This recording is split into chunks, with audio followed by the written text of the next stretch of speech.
Kejadian bab 22. Kepercayaan Abraham diuji. Setelah semuanya itu, Allah mencoba Abraham. Ia berfirman kepadanya, "Abraham," lalu sahutnya, "Ya Tuhan."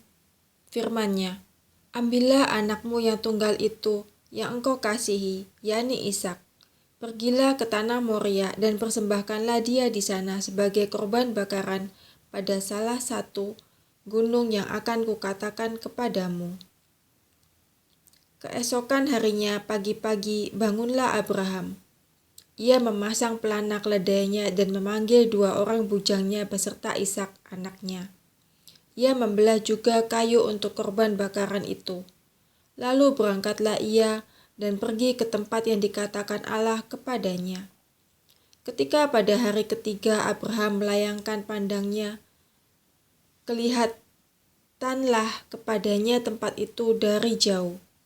Kata Abraham kepada kedua bujangnya itu, "Tinggallah kamu di sini dengan keledai ini. Aku beserta anak ini akan pergi ke sana. Kami akan sembahyang. Sesudah itu kami kembali kepadamu."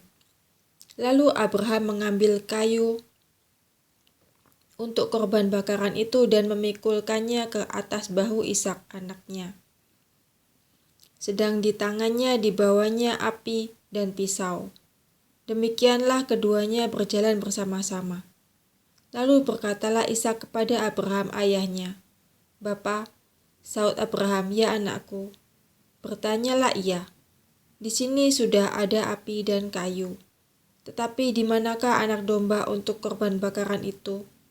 Sahut Abraham, "Allah yang akan menyediakan anak domba untuk korban bakaran baginya, anakku."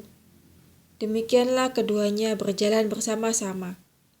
Sampailah mereka ke tempat yang dikatakan Allah kepadanya. Lalu Abraham mendirikan mezbah di situ.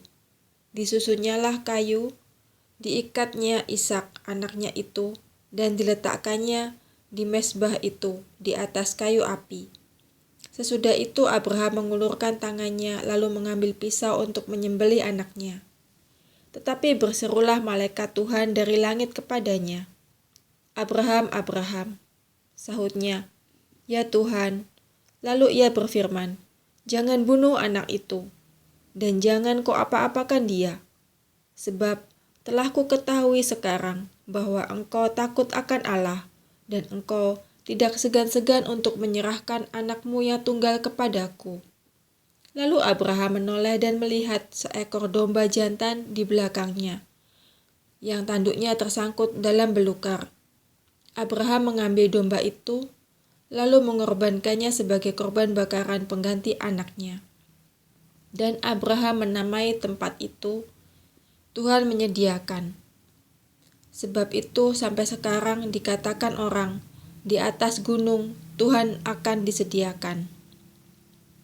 Untuk kedua kalinya berserulah malaikat Tuhan dari langit kepada Abraham, katanya, "Aku bersumpah demi diriku sendiri, demikianlah firman Tuhan, karena engkau telah berbuat demikian, dan engkau tidak segan-segan untuk menyerahkan anakmu yang tunggal kepadaku, maka aku akan memberkati engkau berlimpah-limpah, dan membuat keturunanmu sangat banyak seperti bintang di langit, dan seperti pasir di tepi laut, dan keturunanmu itu akan menduduki kota-kota musuhnya.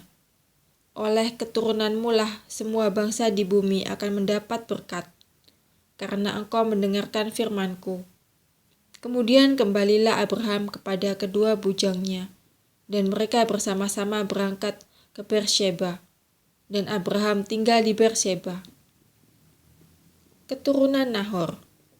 Sesudah itu Abraham mendapat kabar juga Milka telah melahirkan anak-anak lelaki bagi Nahor, saudaramu, Uz anak sulung, dan Bus adiknya, dan Kemuel ayah Aram, juga Keset, Haso, Pildasi, Yitlaf, dan Betuel. Dan Betuel memperanakkan Ribka. Kedelapan orang inilah dilahirkan Milka bagi Nahor, saudara Abraham itu. Dan gundik Nahor yang namanya Reuma melahirkan anak juga. yakni Teba, Gaham, Tahashi, dan Makkah.